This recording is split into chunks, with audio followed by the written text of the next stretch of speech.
Olá! Essa é a nossa apresentação do seminário do primeiro bimestre para a disciplina de Economia Ambiental. O nosso tema é Reaproveitamento do papel de cadernos antigos para a redução de desperdícios. Nosso grupo é composto por mim, Agatha Christie, Giovana Pires, Laís Dávila, Laura Guerra, Maria Laura Diniz e Rafaela Costa. Começando pela introdução, vou fazer um panorama geral do que influenciou a escolha do tema do nosso trabalho.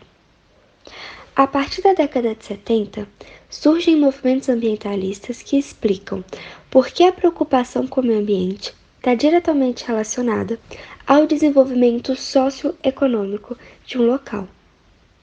Nessa mesma época, as cidades estavam se urbanizando e se industrializando de uma maneira muito intensificada. Ou seja, não havia um planejamento urbano coerente e que era seguido.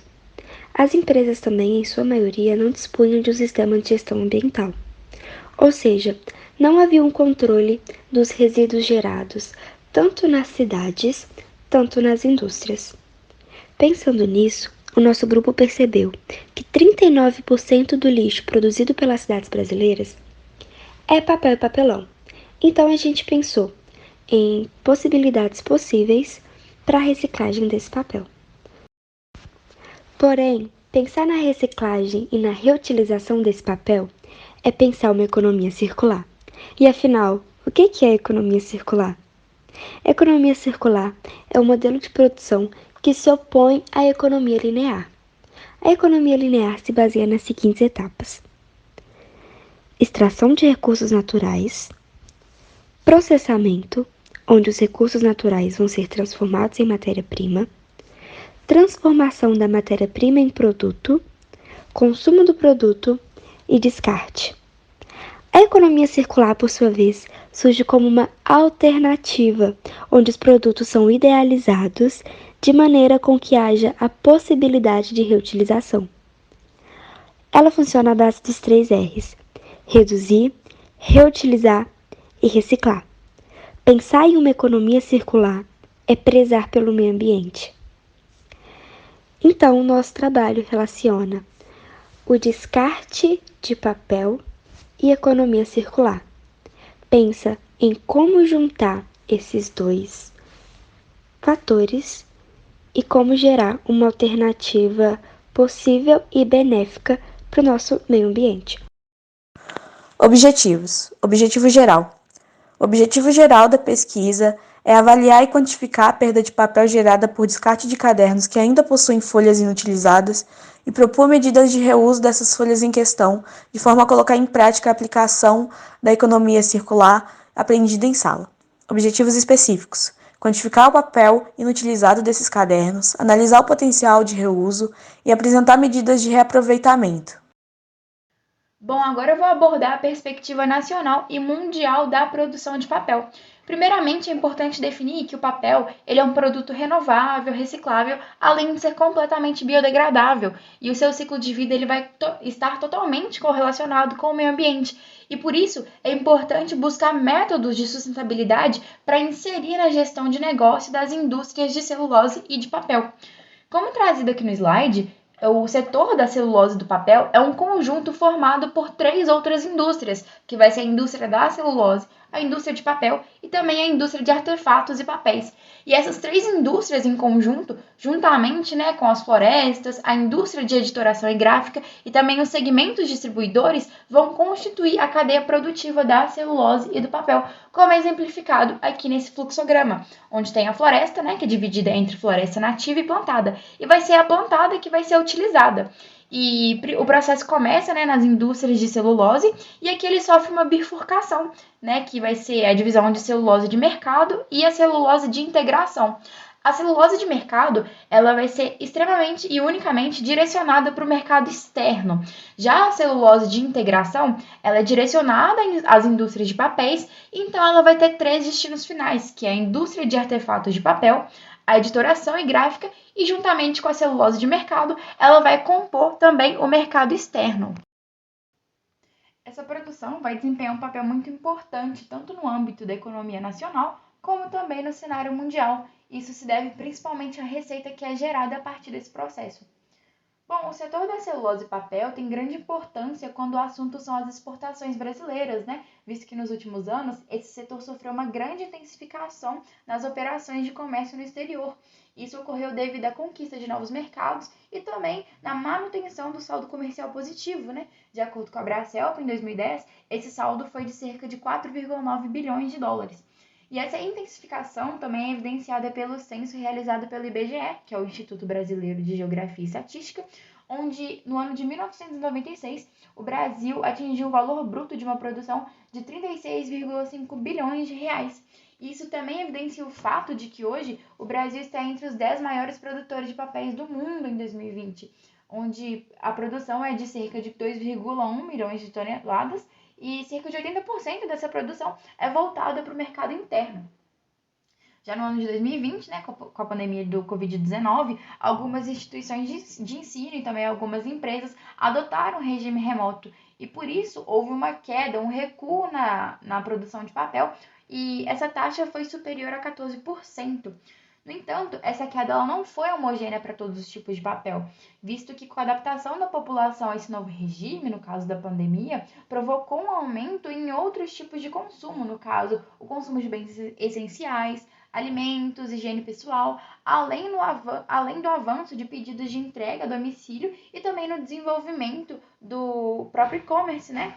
E proporcionou um aumento dessa produção de papel. Logo, avaliando por um panorama mais geral e final, percebe-se que essa deficiência do ano de 2020 causada pela pandemia não foi tão sentida.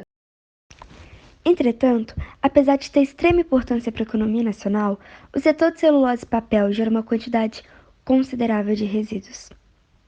Em relação aos resíduos sólidos, estima-se que, para produzir 100 toneladas de celulose, são gerados cerca de 48 toneladas de resíduo.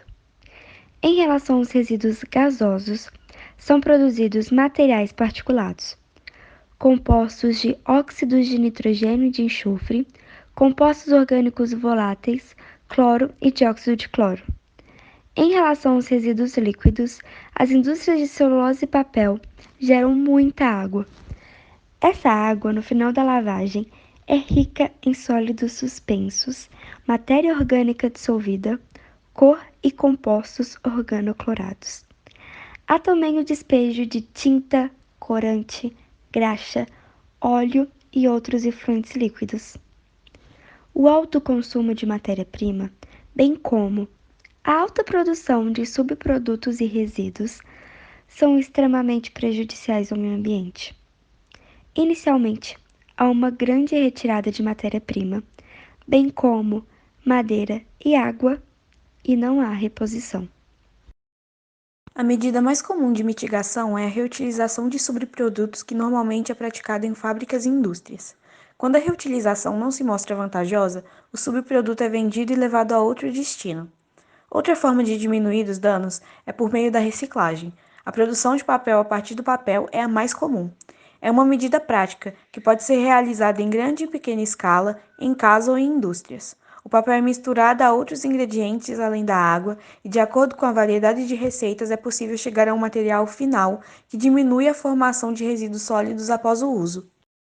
Como dito na introdução, a economia mundial tem sido construída com base num modelo linear de negócios, ou seja, há a produção do material sem que haja expectativa de retorno do mesmo para o sistema de produção, ou seja, não há uma reciclagem desse material. Então, como já foi explicado também, a partir da preocupação para com o meio ambiente, com o futuro do planeta, com as próximas gerações, a economia circular ela surge como uma nova proposta de pensar o modelo de negócios, de forma que haja uma redução na extração da matéria-prima e uma redução do descarte dos materiais no meio ambiente. Assim, ela acaba construindo uma sociedade mais consciente, que vai cuidar do planeta, buscar projetos de vidas mais sustentáveis, vai adquirir hábitos que visam diminuir o consumo desnecessário, e essa proposta ela auxilia na diminuição do desperdício dos materiais, que podem ainda ser utilizados, como, por exemplo, os cadernos, que muitas das vezes são descartados, mesmo possuindo folhas que não foram utilizadas, ou mesmo podendo reutilizar as suas folhas, como, por exemplo, criando papel reciclado. Então, partindo dessa ideia, é importante pensar e estabelecer hábitos mais sustentáveis, que estejam, obviamente, dentro da própria realidade, como a reutilização dos papéis. Bom, a nossa metodologia ela foi dividida em 5 fases, mas a gente colocou 4 aqui para ficar mais didático na hora de explicar. Primeiramente, a gente iria divulgar o projeto por meio de redes sociais, oralmente, por meio de panfletos, a fim de coletar as folhas que a gente vai reutilizar. A segunda fase seria a reunião do material. E com isso a gente contabilizaria, classificaria, selecionaria o material e reuniria os dados necessários que a gente ia disponibilizar no final, a respeito de quanto material que a gente conseguiu reciclar, quanto material seria descartado, enfim. A terceira fase seria a confecção dos cadernos em si, e a quarta, a disponibilização e divulgação dos cadernos que foram reciclados, além dos dados que foram coletados durante todo o projeto. Bom, falando um pouquinho agora do plano de ação do nosso trabalho, a gente tem como principal objetivo estimular os alunos, os professores e os funcionários do Cefet, em especial os alunos do terceiro ano de meio ambiente, a reutilizarem as folhas limpas dos cadernos, promovendo a economia circular. E também temos como meta, novamente, a promoção da economia circular, estabelecendo uma relação menos predatória com o meio ambiente, além de gerar um certo lucro, uma economia mesmo. Os atores envolvidos no plano de ação são os membros do presente trabalho, que deverão efetuar o plano por meio da metodologia proposta, que é baseada na divulgação do projeto e na produção e distribuição de cadernos sustentáveis, sendo de suma importância a adesão de membros do Cefet. Quanto à divulgação do plano de ação, ela deverá ocorrer através de panfletos, redes sociais e oralmente. Os panfletos serão distribuídos pelos murais do Cefet Campus 1, convidando a todos para conhecer o projeto e divulgando as redes sociais, principalmente o Instagram. A plataforma deverá ser utilizada para detalhar melhor o projeto e as problemáticas envolvidas. Além disso, é importante que os responsáveis pelo plano de ação dialoguem com seus colegas de classe e outros membros do Cefet Campus 1 para estimular a adesão dos mesmos ao projeto. Assim, a propagação e disseminação de informações não só contribuirá para a instrução e educação dos integrantes do Cefet, mas também estimulará sua adesão ao plano de ação proposto.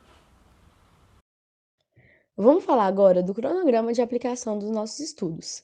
Bom, inicialmente, a gente tinha como principal objetivo aplicar tudo antes do final do primeiro semestre. Só que, como não foi possível, a gente readequou as datas para o início do segundo semestre. Ficou assim: no dia 15 de agosto, numa segunda-feira, a gente ia dar início à divulgação do projeto e ao recolhimento das folhas.